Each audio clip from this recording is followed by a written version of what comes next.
Welcome to this release of Designfusion Solid Edge blog. In this blog, we'll look at an example of working with imported surface data.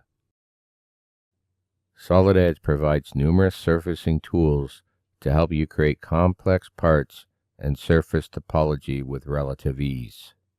You can use surfaces in the following ways: to define the projection extents when extruding a feature, to replace existing part faces, to divide a part into multiple parts, to create a new surface or solid by stitching together separate surfaces, or to repair a model you imported from a third-party CAD system.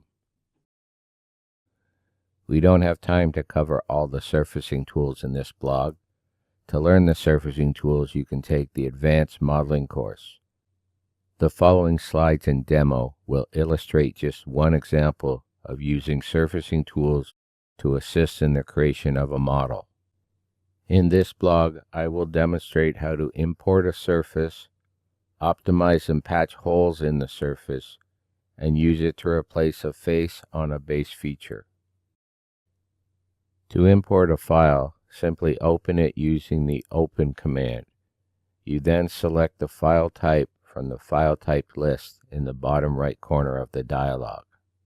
Solid Edge allows you to open numerous types of CAD files as shown in the file type list. It should be noted that to open CATIA files directly, you need to have purchased the CATIA translator. To avoid this extra cost, you can request that any CATIA files be sent to you in a step format. Import options are available when opening foreign data. Once you've selected the file type, select the file and click on the Option button. Set your desired options and click OK, then open the file. This slide illustrates the Parasolid options, but each file type will have its own option dialog. The Optimize command is located on the Inspect tab in the Evaluate group. You can use the Optimize command to analyze imported data and improve the quality and precision of the model geometry. The improvements are made by simplifying B-spline definition, healing edges, and identifying blend-like faces. Once you've optimized the geometry, you may have to patch any open spaces like unwanted holes. A simple way to patch holes in an imported surface is to use the Bounded Surface command. The boundary elements can be curves or edges, and they must define a closed area. You can also specify whether any adjacent faces are used to control tangency on the new bounded surface. Once you have patched your imported surface, you can use the Stitched command to stitch the multiple surface into a single surface. The Stitched command is located on the Surface tab in the Modify Surfaces group. Rather than creating additional surfaces and stitching them together to form a model, it is often faster and easier to use the Replace Face command to trim or extend a feature to the surface and form a surfaced feature. You can then modify the model using standard 3D modeling commands. Let's have a look at this example in Solid Edge. I'll start this demonstration by opening a Parasolid file. To do this, I set the file type to Parasolid from the file type list. I then locate and select the file. I can click on the Options button to view and modify the import options if needed. I click OK to accept the import options and click Open to open the Parasolid file. I'm prompted to select a template, and once selected, the Parasolid file is imported and opened in Solid Edge. Notice that this surface file is listed as a part copy feature in the Pathfinder. Before I do any work with this surface, I want to optimize it by using the Optimize command. This command is found on the Inspect tab in the Evaluate group. Once selected, I can modify the options if needed, and then run the command. Notice that in this case, the surface is already optimized. Also notice that I'm working in the ordered paradigm. Since surfacing is history dependent, I find it easier to work in the ordered paradigm when using surfacing commands.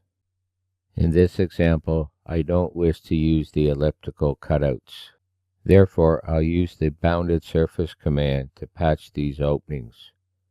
I'll use the single selection filter and select the edge of the first cutout. Notice that the hole is filled and I have an option to control how the surface edges align together. In this case, I want tangent continuous edges. I accept this and click Finish on the command bar. I then repeat this for each opening. I'll flash forward to the last hole in the center of the surface. Here I want to use the default natural edge setting, as I will cut this out of the model later. Next, I'll use the stitch command with the default settings to merge all the bounded surfaces with the imported surface to create one single surface. Notice that as I select the stitch feature in the Pathfinder, the entire surface is selected. I will now use this surface to help me build my base feature. To do this, I'll select the Extrude command.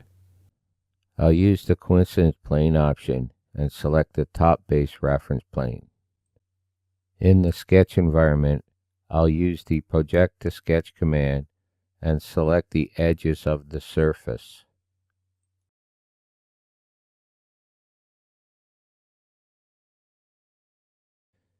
These edges project to my plane and create my profile. I'll close the sketch and extend the extrusion to a point above the surface.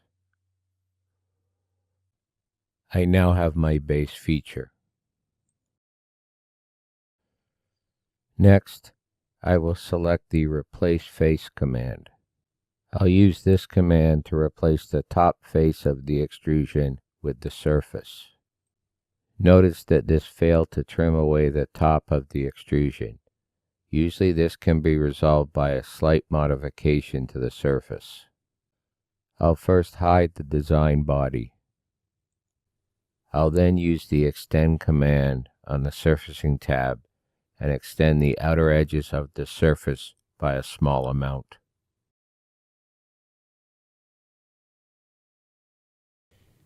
In this example, I'll use 5 millimeters.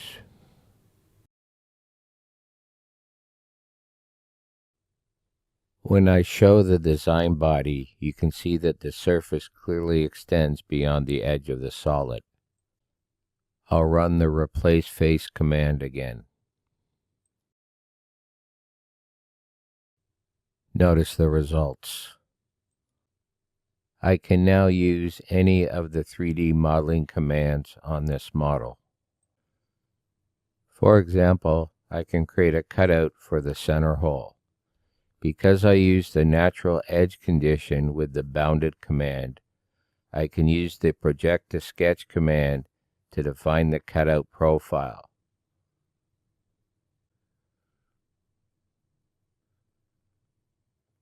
I select the Cut option and the Through All option, and I have my hole.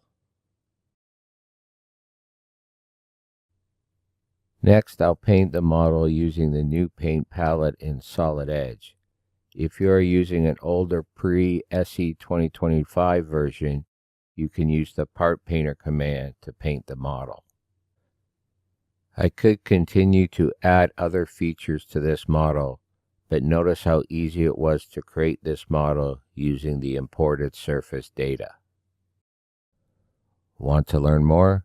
Please sign up to our customer portal at the website listed here, where you have access to knowledge-based articles, tips and tricks, how-to articles, and much more.